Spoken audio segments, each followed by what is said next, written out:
అసలు cinema waste bro. అసలు ఎంత వరస్ట్ సినిమా.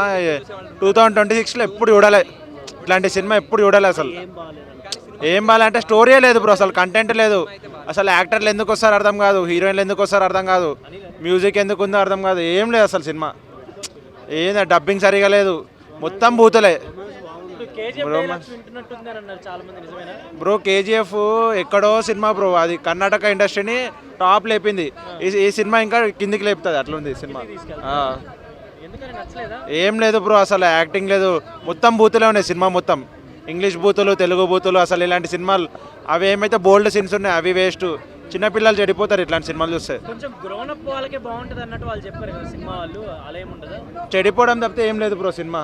లోపల ఏం లేదు డొల్లా. అది ట్రైలర్ ఏదో చూపించినారు, 3 హీరోయిన్లు. ఇక్కడ చూస్తేనే ఏం లేదు, స్టోరీ లేదు, ఏం లేదు. అవును లేదు బ్రో, లాసే వస్తుంది నాకు తెలిసి. లేదు ఫస్ట్ డే నీకు ఒక మ్యాక్సిమము ట్విట్టర్లో వచ్చేసింది బ్రో పొద్దుననే సినిమా బాగాలేదని చెప్పి. వేటు న్యూస్లో వచ్చేసింది. మళ్ళీ ఇప్పుడు కూడా అందరు చూసి ఇంకెవరు వెళ్తారు బ్రో సినిమాకి. ఏం లేవు బ్రో, అసలు సాంగ్స్ లేవు, ఏ డ్యాన్స్ లేదు, ఏం లేవు. ఆ రాకీ బాయ్ లాగా ఏదో చేద్దాం అనుకున్నారు కానీ డూప్ అయింది, పెద్ద డూప్, డిజాస్టర్. మ్యూజిక్ కూడా ఏం లేదు, సాంగ్స్ ఏం లేవు, అసలు యాక్టింగ్ లేదు, హీరోయిన్ లేదు. ఎవరు హీరోయిన్ కూడా యాక్టింగ్ ఏమంతా బాగాలేదండి, అస్సలు బాగాలేదు సినిమా. అస్సలు అంటే అస్సలు బాగాలేదు. ఎవరైనా నన్ను వేసుకోండి, ఫరక్ పడదు. అస్సలు బాగాలేదు సినిమా. స్క్రీన్ ప్లే కాదు, ఏం బాగాలే. ఒక్క పాజిటివ్ పాయింట్ నాకు దొరకట్లే, అంత బేకార్ ఉంది సినిమా.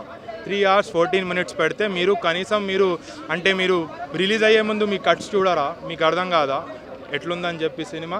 లేదా మీకు తెలుసు ఆల్రెడీ పోతుందని చెప్పి మీరు రేట్లు పెంచుతున్నారు, ఫస్ట్ వచ్చే గొర్రెల్ని మీరు మంచిగా వేసుకుంటున్నట్టుంది సినిమా. అంతే, బాగాలేదు. అసలు ఏం బాగాలేదండి. మీరు టెక్నికల్గా ఏమన్నా అడిగితే నేను బాగాలేదనే చెప్తా. ప్రొడక్షన్ సెట్స్ కూడా బాగాలేవండి, అన్నీ మొత్తం అసలు ఏది రియల్ ఏది అన్రియల్ అర్థం కావట్లేదు. గ్రాఫిక్స్ బేకార్, అన్నీ బేకార్ అండి. కేజీఎఫ్ లెవెల్లో లేదు.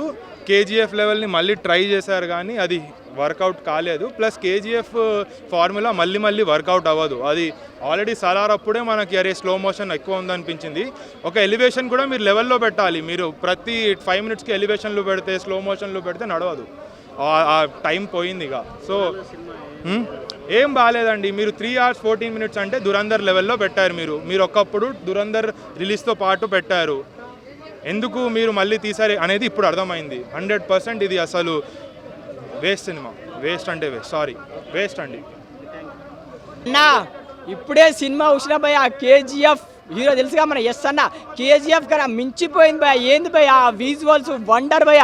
వామ్మో, ఒక్కొక్క సీన్ మాత్రం అదిరిపోయింది భయ థియేటర్లో. ఇది కదా మనకు కావాల్సింది. ఎస్ అన్న భయ ఆ ఎంట్రీ భయ, తుపాకీ, ఆ సిగరెట్ తాకుండా, ఆ స్మోక్లా, ఇది కదా మనకు కావాల్సిన ఎఫెక్ట్ భయ. స్టోరీ భయ ఏం లేదు, మాఫియా డాన్ కావాలా, వాళ్ళక్క మాట, వాళ్ళక్క నైనతార మాఫియా డాన్ కావాలని ప్రతి ఒక్కరిని చంపుకుంటా నరుక్కుంటా పోతాడు భయ. అసలు ఈ ప్రతి సీన్కి ఆ బ్యాక్గ్రౌండ్ స్కోర్ ఎవరు కొట్టినా కానీ వామ్మో చంపిడ్రా భయ, అదిరిపోయింది. అది వేరే లెవెల్లో ఉంది. నాకైతే బాగా నచ్చింది. మెయిన్గా మాత్రం డైరెక్టర్కి హ్యాట్స్ ఆఫ్. మీరు తీసుకున్న స్టోరీ, ఆ స్క్రీన్ ప్రజెంట్ మాత్రం బాగుంది. మెయిన్గా కూడా మిస్టేక్ బాగా అనిపించింది ఏంటంటే స్టోరీ సింక్ కాదు భయ. ఇప్పుడు ఒకటే నరకడం, చంపడం అండ్ రొమాన్స్ చేసింది భయ.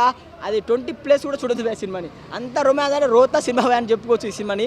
మెయిన్ అంటే కేజీఎఫ్ మదర్ సెంటిమెంట్, అది ఎంత మంచి సినిమా అది. అసలు కేజీఎఫ్ తర్వాత ఎఫ్ సినిమా అని చెప్పుకోవచ్చు భయ, అంత ఉంది భయ సినిమా.